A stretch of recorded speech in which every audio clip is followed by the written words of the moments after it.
Hello and welcome. I'm today at the zoo and I'm going to show you this camper van from Knaus. It's the Box Life Pro and it says it's only 6 meters long. It looks longer than that to me, but Pro 600. Here I have some of the details up here. It costs €88,000 and this is, I see 6 meters it says here. It certainly looks longer than that. 205 centimeters in width, 312 centimeters high, standing height at the maximum internally 238. So right, so you come in here. First thing I thought first time I went into something like this was it looks a bit like a cathedral. You've got a bed up there, you've got a kitchen block here, you've got an extension, you've got 2 burners, you've got a sink, and of course you've got a fridge.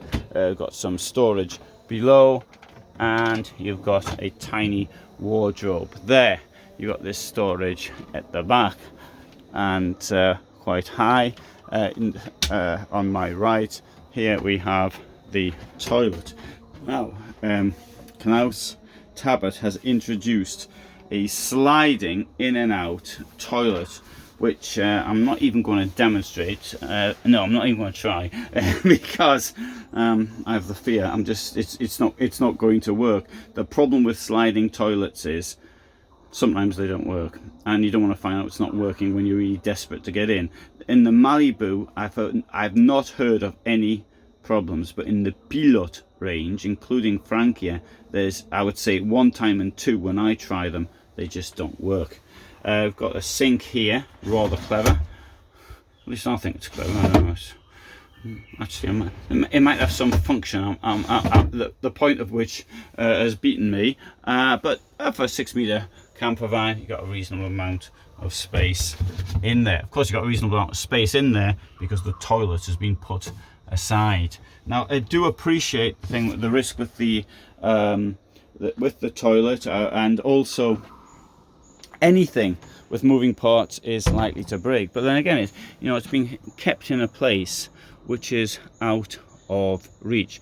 As this is a new thing, I don't know if it might be doing Knaus a great disservice and saying that it doesn't, it mightn't work. But what isn't a good idea is this ridiculous shelf up here. What you're supposed to do with that? That is totally absurd. The only thing I can think of, it's a bookcase. I mean, do you really want to be carrying 2 long shelf loads of books around with you? I just cannot see any other application for it. And if anybody can, just do tell me. Also, a similar thing up here. All this space above this which has been wasted. Space which is an opportunity to put in some storage. And I do appreciate it's very high up. Yes, it is. But there are things that maybe you mightn't want to carry all the time with you. You mightn't be using maybe the emergency stuff. I don't know, sleeping bags or whatever, so that you might need but are unlikely to. At the back you've got 2 windows in both doors. Sorry, 1 window in both doors, and you've got a window at either side in the front as well.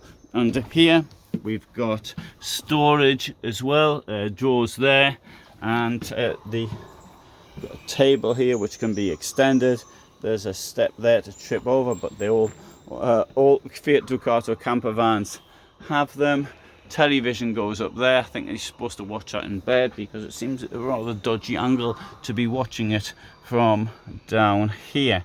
Of course, the television can be made to go down as well. Got a place there to keep your sandals. Let's have a look at the back. So here we can see the storage possibilities. There you've got a medium-sized gas canister. You've got this, of course, will come up as it will do with everything. Gives you a lot of storage under it. It has diesel heating, which I believe turns off after 1/4. Sorry, when it goes down to 1/4 of a tank full. There you go. So that is this vehicle. I'd strongly suggest you have a look at the Pössl version of it, which I think is far better, and it comes from a more reputable company as well. So I'll leave you a link to that below, but for the moment, from the zoo, thanks very much for watching, and bye for now.